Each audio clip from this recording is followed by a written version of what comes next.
The Clockmaker's Garden. In the heart of a forgotten village, where no road led and no map marked, there stood a small shop with a crooked sign that read, Elias Wren, Clockmaker. Few ever stumbled upon it, but those who did found themselves in a strange and silent garden bursting with clocks instead of flowers. Tall grandfather clocks grew from the earth like trees.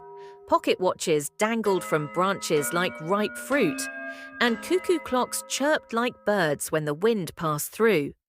Elias Wren, the clockmaker, was not an ordinary man. His eyes ticked softly like gears, and his hands moved with precision too perfect for a human.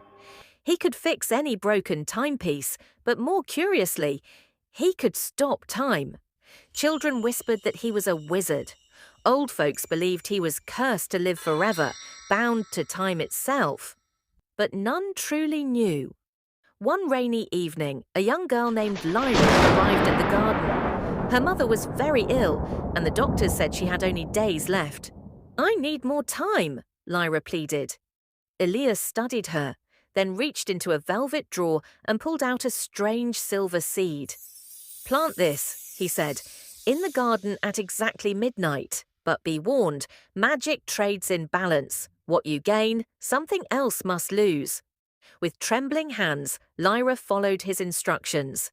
At midnight, the seed took root instantly. A magnificent tree grew in seconds, its bark made of ticking bronze, its leaves tiny, shining hourglasses. Her mother awoke the next day, full of health and laughter, as if time had been rewound. But that morning, Lyra noticed her own reflection was fading. Day by day, she grew more transparent until she was no longer visible to anyone. Her voice became an echo, her presence a whisper. Elias found her sitting beneath the tree.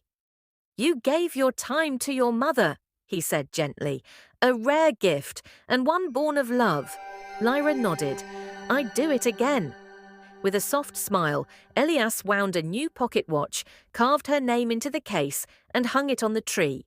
And in the garden of clocks, among all the ticking and tocking, one watch shone brighter than the rest, its time suspended, its heart beating with sacrifice.